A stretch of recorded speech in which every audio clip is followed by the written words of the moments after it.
નમસ્કાર મિત્રો, શું તમે પણ શિક્ષક બનવાની ઈચ્છા ધરાવો છો અને તમારો મેઇન વિષય વિજ્ઞાન છે? તો વિજ્ઞાનના આવા પ્રશ્નો પરીક્ષામાં જોવા મળતા હોય છે.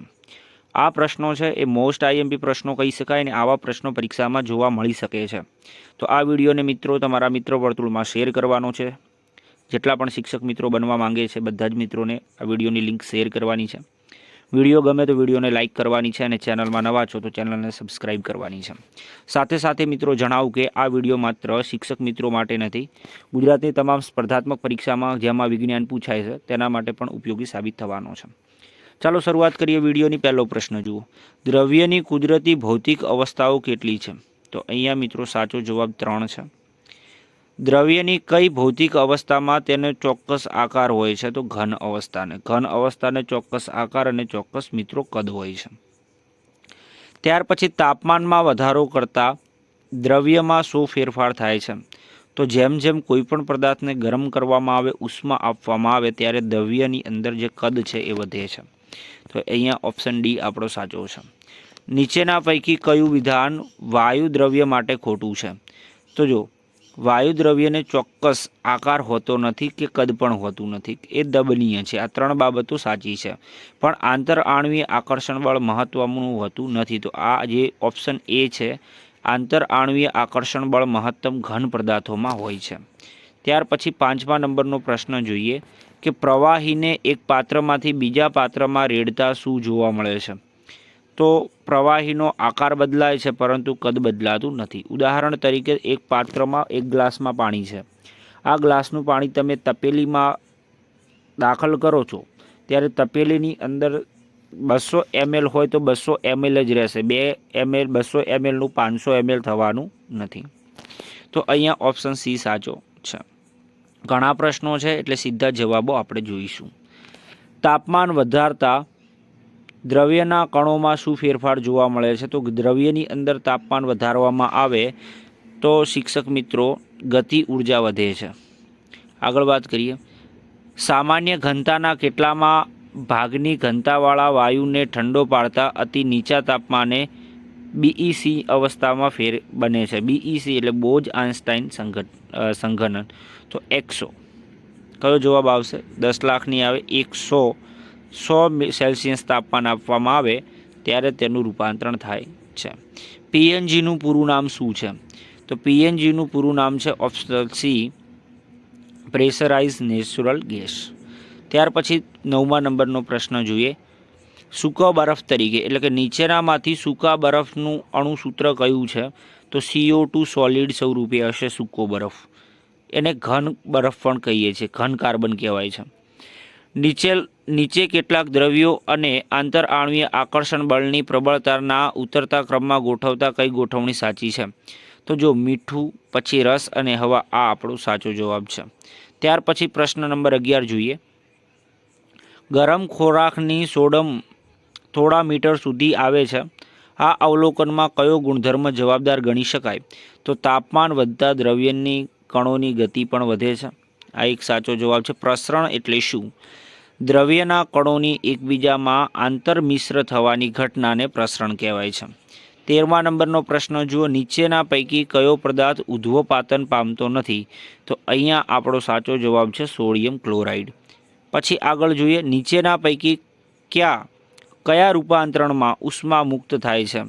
તો અહીંયા ઉષ્મા મુક્ત થતી હોય એવી પહેલી સંઘનનની પ્રક્રિયા છે અને ઠારણની પ્રક્રિયા છે. આ બંને પ્રક્રિયાઓ એવી છે કે જેમાં ઉષ્મા રૂપાંતરણ થઈ અને મુક્ત થાય છે.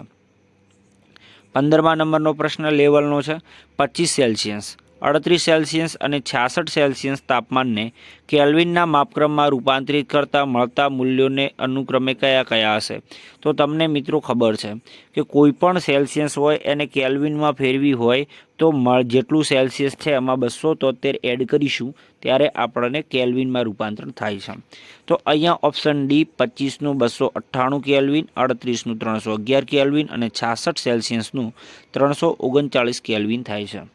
મિત્રો વિડીયો ગમતો જ વિડીયોને લાઇક કરી દેજો. ચેનલમાં નવા છો તો ચેનલને સબસ્ક્રાઈબ કરવાનું ભૂલતા નહીં. સાથે સાથે તમારા મિત્રોમાં આ વિડીયોની લિંક છે એને શેર કરજો.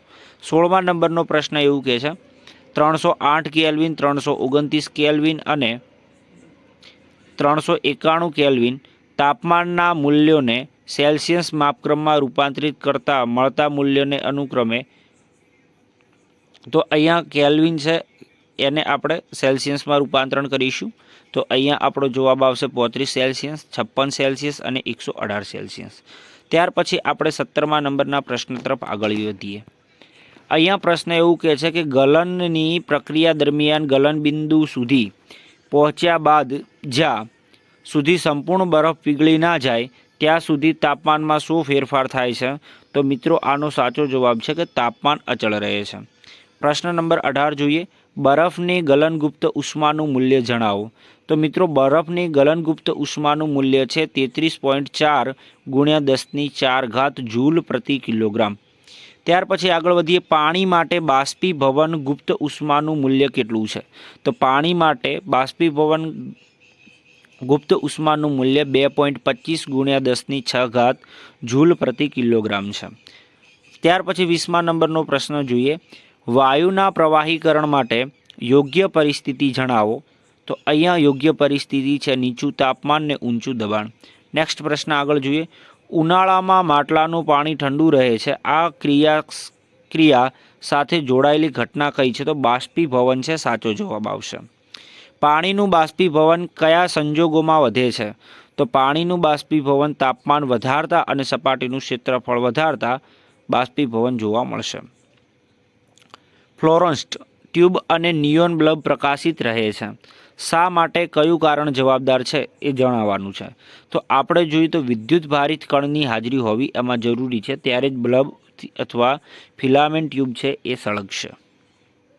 આગળ વાત કરીએ. નીચેના પૈકી કયું દ્રવ્ય ચોક્કસ કદ ધરાવે છે પરંતુ આકાર ધરાવતું નથી? તો કેરોસીન. કેરોસીન એક પ્રવાહી છે, ઓક્સિજન એક વાયુ છે, સ્ટીલ એક ઘન પદાર્થ, ચોક એક ઘન પદાર્થ છે. નેક્સ્ટ પ્રશ્ન જોઈએ 25મા નંબરનો. નીચેના પૈકી કયું વિધાન સાચું નથી? તો કે ઘન પદાર્થના ઘટક કણો સતત હલનચલન કરે, સાચી વસ્તુ છે. વાયુ પદાર્થના ઘટક કણો વચ્ચે નહિવત આકર્ષણ બળ હોય, સાચી વાત છે. વાયુ પદાર્થના ઘટક કણો શક્ય તમામ જગ્યા રોકે, એ પણ સાચી વસ્તુ છે. પણ અહીંયા બી ખોટો છે કે પ્રવાહી પદાર્થોના ઘટક કણો યોગ્ય ક્રમમાં ગોઠવાયેલા હોતા નથી, અસ્તવ્યસ્ત ઘન પદાર્થની સાપેક્ષે ઓછા ગોઠવાયેલા હોય છે. તો આ હતો આજનો આપણો સરસ મજાનો 25 એવા પ્રશ્નો કે જે ટેટની પરીક્ષામાં પૂછાઈ શકે એવા છે. તમને વિડીયો ગમ્યો હોય તો વિડીયોને લાઇક કરી દેજો અને ચેનલમાં નવા હો તો ચેનલને સબસ્ક્રાઈબ કરવાનું ભૂલતા નહીં. તો મળીશું દોસ્તો આવા નેક્સ્ટ વિડીયો સાથે.